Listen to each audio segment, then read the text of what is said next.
Normally at this time, we'd be listening to some talkback from our students and from just general listeners. And this week, we are without audio communication. Our camps, I think, are winding down. Yep. School has not yet started, so we're kind of in that in-between, even though there's lots happening out there.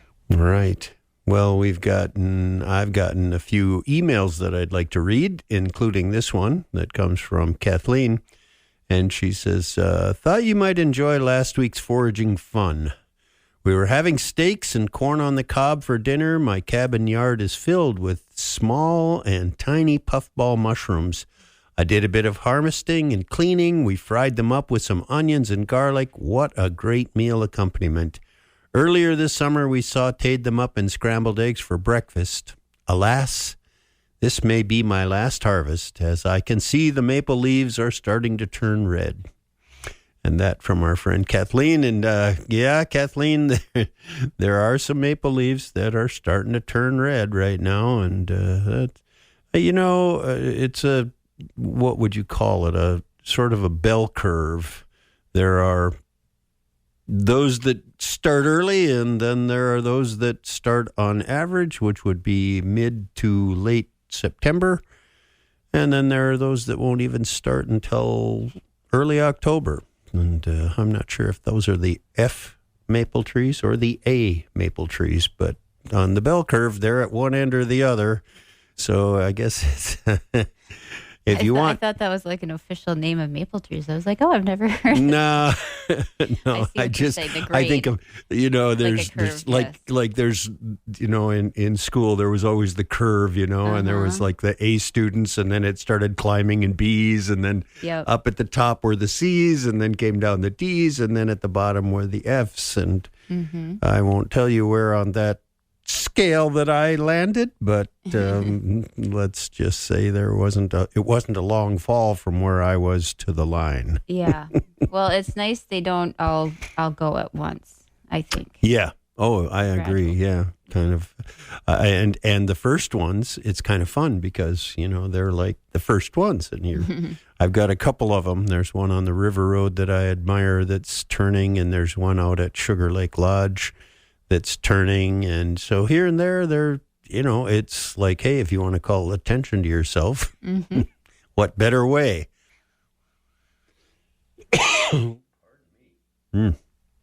I got this note from Phil, and Phil lives down in Hill City. And let's see, he says, Hi, John.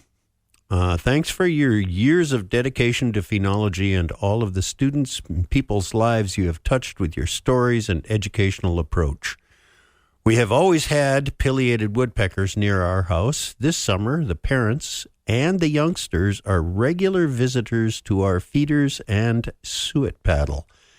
And he sent along a picture, and the picture, I can't do it justice, but imagine a sort of an 8-foot-high snag. So there's this tree stump there that's like 8 feet high, and he's got his suet feeders stuck on that. And as far as a natural perch for woodpeckers, it is absolutely gorgeous. If I were a woodpecker, I would want to come there and eat. Thanks, Phil. What a nice note and lovely picture. Phil's down in Hill City, and we're always happy to hear from folks like that.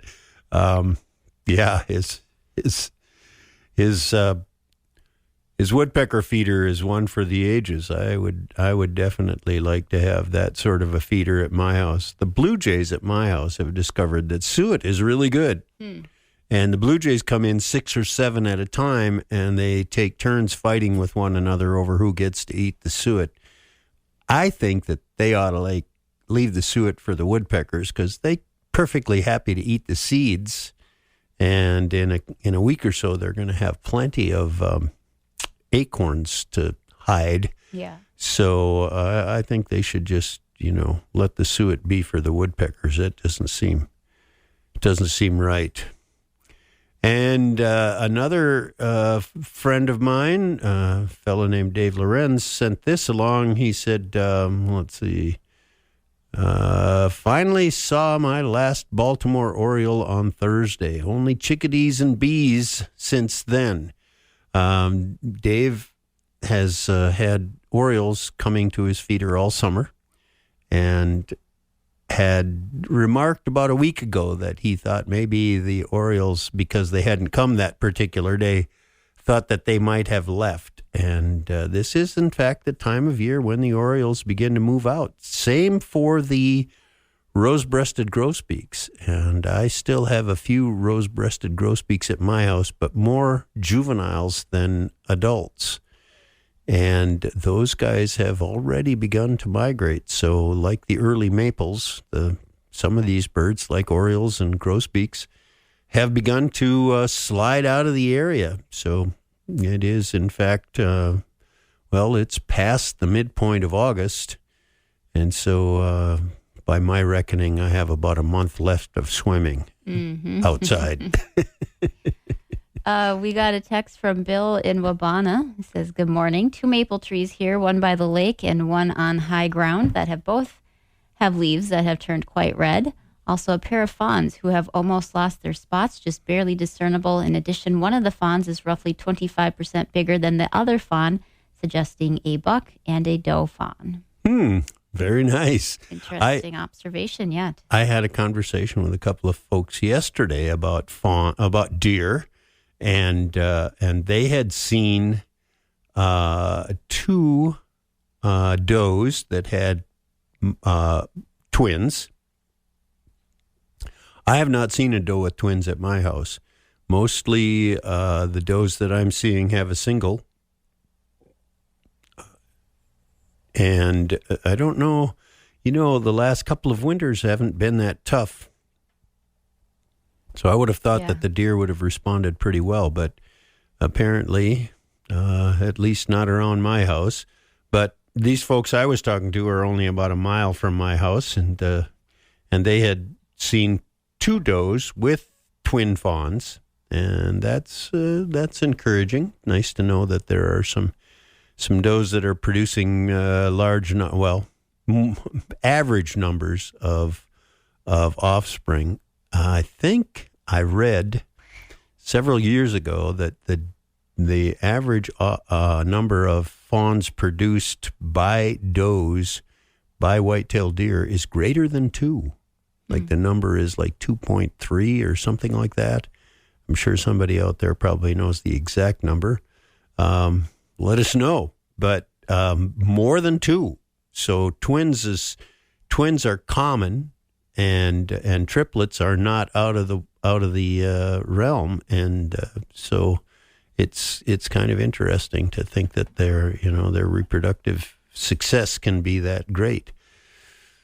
We'll let you know. I'm sure many of you are probably getting ready. We're a month away from deer season, actually, archery and grouse and early duck season. So there are a lot of hunting seasons that are about to be upon us, and many of you are probably anticipating that, getting out and getting your equipment together and getting it ready, getting your dog trained, and making time for a little extra time in the woods. And there's nothing wrong with that. I encourage everybody to get out in the woods at any time for any reason, unless it's like poaching.